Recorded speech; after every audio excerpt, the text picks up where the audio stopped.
একই সঙ্গে জ্বলে উঠল ভিনিসিয়াস জুনিয়র, কিলিয়ান এমবাপে। দুই মহাতারকার জাদুতে শিরোপার লড়াইয়ে শক্ত অবস্থানে রিয়াল মাদ্রিদ। দর্শক, লা লিগার শিরোপা জিতবে কোন দল? আপনাদের প্রেডিকশন জানিয়ে দিন কমেন্ট বক্সে।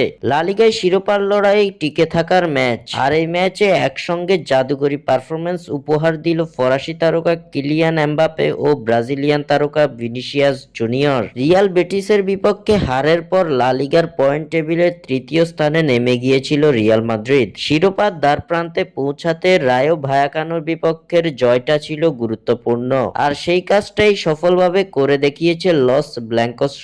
লা লিগার ম্যাচে রায়ো ভায়াকানোকে 2-1 গোলে উড়িয়ে দিয়েছে রিয়াল মাদ্রিদ। সান্তিয়াগো বার্নাব্যুতে এদিন লড়াই হয়েছে সমানে সমান। আক্রমণ পাল্টা আক্রমণের ম্যাচে প্রথমার্ধে 30তম মিনিটে এগিয়ে যায় কার্লো আনচেলত্তির শিষ্যরা। কিলিয়ান এমবাপ্পের গোলে 1-0 গোলের লিড নেই রিয়াল মাদ্রিদ। এর ঠিক 4 মিনিট বাদেই জাদুঘরী ছন্দটা দেখিয়েছেন ব্রাজিলিয়ান ভিনিসিয়াস জুনিয়র। লুকা মদ্রিচের পাস পেয়ে প্রতিপক্ষের ডিবক্সে ডিফেন্ডারদের বোকা বানিয়ে অসাধারণ এক গোল করেন ভিনি, যার ফলে 2-0 গোলে এগিয়ে যায় তারা। প্রথমার্ধের অতিরিক্ত সময়ে ব্যবধান কমায় রায়ো ভায়াকানো। 2-1 গোলে শেষ হওয়া প্রথমার্ধের খেলা দ্বিতীয়ার্ধেও কেটেছে এই স্কোর লাইনে। দ্বিতীয়ার্ধের রক্ষণটা সামলে রেখে 2-1 গোলের জয় পায় রিয়াল মাদ্রিদ। এই জয় পয়েন্ট টেবিলের দ্বিতীয় স্থানে উঠে এসেছে লস ব্ল্যাঙ্কসরা।